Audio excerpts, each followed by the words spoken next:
Bonsoir et bienvenue dans une nouvelle émission du Miroir des Sports. C'est un handballeur que nous recevons ce soir, ou plutôt un ancien handballeur. Bonsoir Grégory. Bonsoir. Grégory Racine, handballeur pro au PSG Racing dans les années 90. C'est presque loin maintenant. Hein. Ça a commencé il y a longtemps, oui. Et pourtant, quand je fais le récapitulatif de votre vie, vous n'étiez pas forcément destiné au handball, hein, parce que, on va le voir au cours de ces photos, le judo, le basket occupent les premières années. C'est pas le handball le premier sport qu'on pratique? Si, c'est le handball. Si, quand même? Oui, ça a été le fil rouge. À cause de votre frère? Oui, j'ai suivi.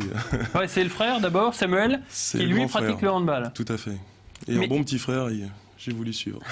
Et pourquoi avoir essayé le basket et le judo juste avant? C'est pas juste avant, c'était après ça. Ouais. Ça a été...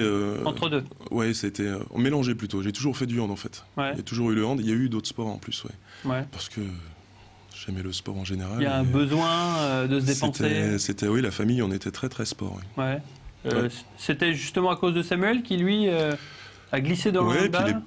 Oui, je sais pas pourquoi d'ailleurs, mais oui, en l'occurrence parce qu'il n'y avait aucune raison, vos parents... non, mon père, personne de la famille, plutôt judo, foot... pas de handball. Non, pas du tout, mais c'était... Non, c'est le frère, je sais plus pourquoi, parce qu'il y avait peut-être des amis qui avaient commencé comme ça, et puis et moi j'ai suivi. Puis votre maman, elle était plutôt... enchantée que vous fassiez un petit peu de sport, parce que elle s'inquiétait un petit peu parce que vous étiez pas mal actif. Hein. Il y a pas mal d'anecdotes que je ne raconterai pas forcément, mais vous renversiez des tonneaux de petites voitures derrière la porte de votre chambre pour empêcher qu'elle entre.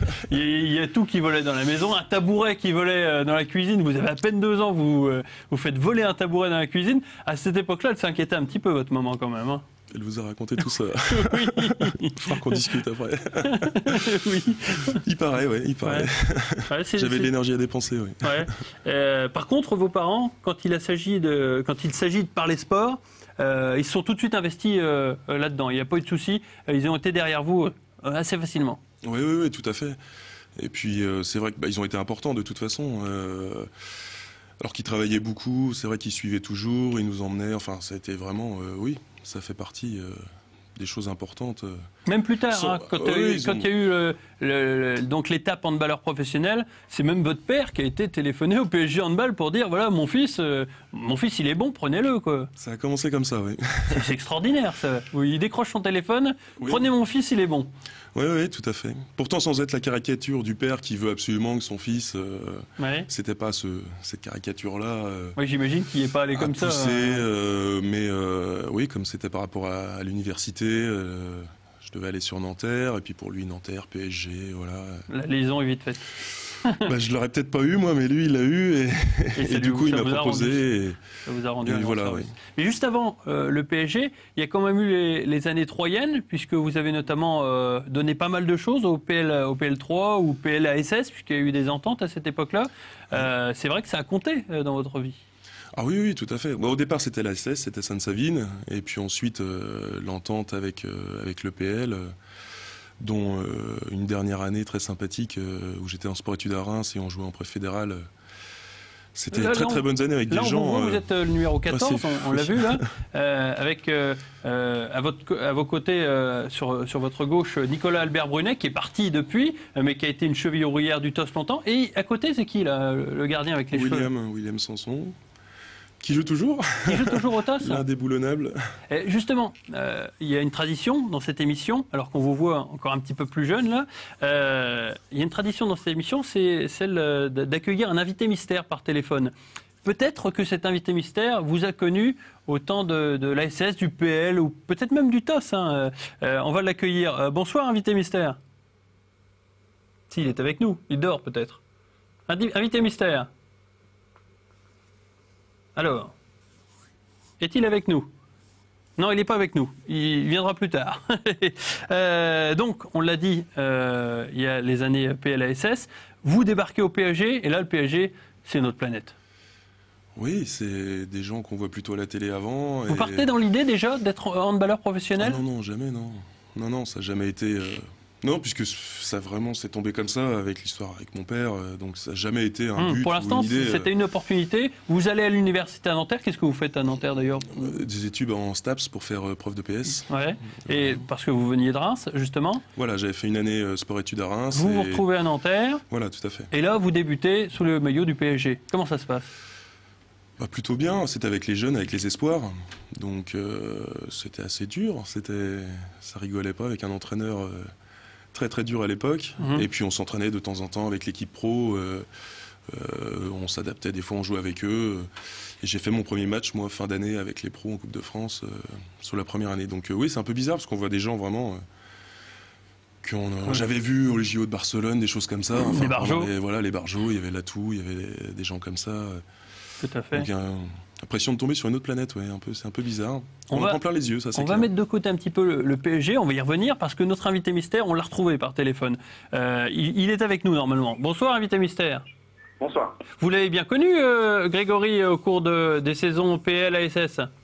Effectivement. Comment il était à cette époque-là? Est-ce qu'on devinait déjà qu'il deviendra un grand handballeur? Il était déjà grand par la taille, déjà, par rapport au reste des équipes. Oui. Et puis il avait de bons gestes, des qualités un peu pas mal au-dessus de la moyenne en fait. Est-ce que vous avez reconnu qui est-ce? William Sanson, l'homme qu'on a vu sur la photo qui avait des cheveux. Voilà, oui. Et qui n'en a plus maintenant. Précisé, voilà. Tout à fait. Bonsoir William. Bonsoir. Alors William, vous êtes encore le portier de l'ETAC à l'heure qu'il est, donc vous êtes le plus ancien je crois. Eh oui. Eh oui, les années filent. Donc vous avez connu Grégory à cette époque, vous êtes côtoyé. On s'imagine à l'époque que Grégory puisse atterrir au PSG parmi les stars? C'est au niveau, c'est à la génération où on a commencé à jouer, donc c'est dans la catégorie des moins de 16 ans. Et c'est là où il y a les détections pour le haut niveau, et Grégory avait toutes les qualités pour y accéder, donc et c'est ce qu'il a fait, et il a, par son travail et par ses qualités physiques. Le professionnalisme ne vous a pas éloigné? Vous avez gardé contact tout le temps? Il y a eu des périodes où on était un petit peu plus distants, mais on s'est eu encore tout récemment, donc voir cet après-midi, mais... D'accord. Sans vendre la mèche. Bon, merci beaucoup, William, donc d'avoir répondu à notre appel. Et puis, on confie, donc, on vous félicite déjà pour la montée avec l'ETAC qui a eu lieu ce week-end, même si vous n'avez pas participé. Merci beaucoup, William. Merci à vous. Salut, William. Voilà, un petit clin d'œil sympa de William Sanson, qui donc vous a connu à cette époque. On revient au PSG, parce que vous l'avez dit lors de la première saison, vous faites votre entrée chez les professionnels. Vous vous doutez que c'est à ce moment-là que voilà, vous faites une entrée définitive, que l'année d'après, ça va être bon? On espère. C'est-à-dire que fin d'année, on s'entraîne beaucoup avec les pros. Souvent, c'est les périodes où ça tourne beaucoup. Donc, premier match. Et puis, ils nous retiennent beaucoup de jeunes pour l'année d'après, pour la préparation. Et puis, il enlève tout le monde après. Les jeunes, on s'est tous fait éjecter. Donc après, on retourne en équipe espoir. Et puis, faut prendre sa place à un moment. C'est-à-dire qu'il y a un blessé, il y a quelque chose qui se passe dans l'équipe 1. Et puis, si on se fait appeler, après... ce qui s'est passé moi après, au milieu de saison qui a suivi. En l'occurrence, c'était Denis Latou, qui était en équipe de France, qui était blessé. Le Barjot. Voilà. Et moi, j'ai été appelé, puis après... on sort plus. On essaye de plus en sortir, tout du moins. Voilà. Et puis, j'en suis plus sorti, ouais. Alors, le point noir, même si c'est pas un point noir de ces années de professionnalisme, c'est que finalement, au PSG, vous n'avez pas gagné de titre. Mais... deuxième, une expérience en Coupe d'Europe, il reste plein de beaux souvenirs. Oui, alors effectivement, le regret, c'est de ne rien avoir gagné, ça c'est clair. Après, oui, alors des souvenirs, ça c'est clair qu'il y en a à pu savoir qu'en faire, que ce soit en Coupe d'Europe, championnat, Coupe de France. Après, voilà, là, il y a plein de choses. Mais oui, effectivement, il manque le petit truc. Fait que... Voilà, on va pas s'en aller. aller qu'on fait la fête, je sais pas, ou même des fois, même si on joue en D2, de monter en D1, enfin des choses comme ça. À un moment, le petit événement sympa, une finale de Coupe de France qu'on a perdue. Du coup, la fête, non, elle y est pas derrière, quoi, même si on est en finale. Donc voilà, il manque. Mais par contre, oui, plein de souvenirs quand même. Ces années du PSG, par contre, quelque part, il y a un petit regret. C'est que vous êtes parti un petit peu en queue de poisson. Votre carrière, elle aurait très bien pu se prolonger et sur une bêtise, ça s'est arrêté. Oui, assez rapidement d'ailleurs. Oui, ça a été très très brusque.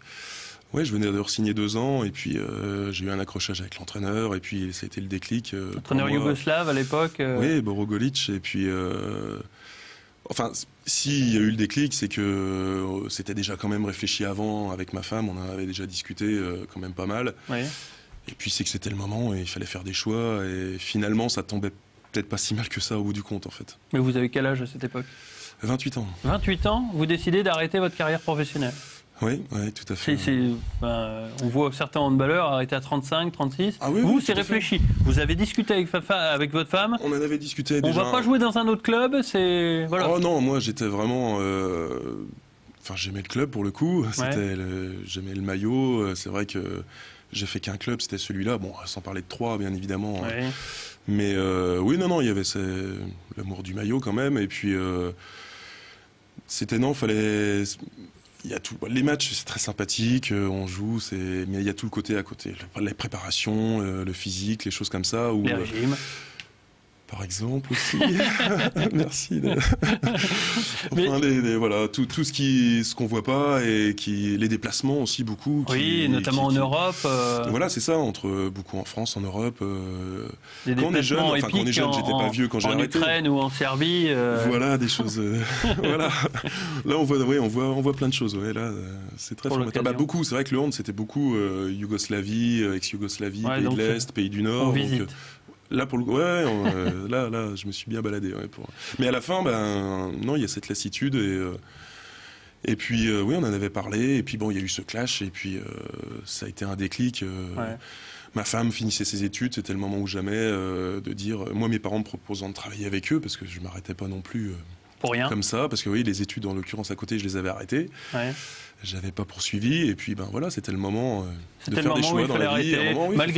Malgré une pige d'une saison au TOS en revenant. Même pas une saison, ouais, j'ai fait quelques matchs, mais c'était pas. Vous n'y étiez plus. C'était pas gérable. Non, c'était pas gérable avec le travail, avec. Oui, non, c'était pas simple. Un regret maintenant. Oh non. Là, alors que. Non, ça fait bizarre quand je revois des matchs, des fois, des choses comme ça. J'aimerais bien retourner à Coubertin, la salle où on jouait. Voilà, pour voir un peu de nostalgie. Mais toucher la balle, la colle. Ouais, c'est ça, c'est ce qui me manque un peu. Je sais plus à quoi ça ressemblait. Mais non, regret, non. J'ai vu pas mal de choses. Vous avez roulé votre bosse. J'ai joué avec des gens. Ouais, voilà, non, c'était une expérience. Magnifique. Ouais, voilà. Vous en parlerez à vos enfants, vos petits-enfants au coin du feu. Ouais, j'ai été handballeur professionnel. Ce sera l'occasion aussi aux téléspectateurs qui vous croiseront peut-être dans la rue, qui ne vous connaissaient pas, de se dire, mon voisin ou alors mon vendeur, voilà, il a été handballeur professionnel au PSG. Une magnifique carrière. Merci Grégory d'être venu sur ce plateau pour en parler. J'espère que ça a été quelque chose de magnifique pour vous. Pour moi, ça l'a été en tout cas. C'est moi qui vous remercie. Non, c'était très sympathique. Merci beaucoup. Et on se retrouve pas lundi prochain puisque c'est la Pentecôte.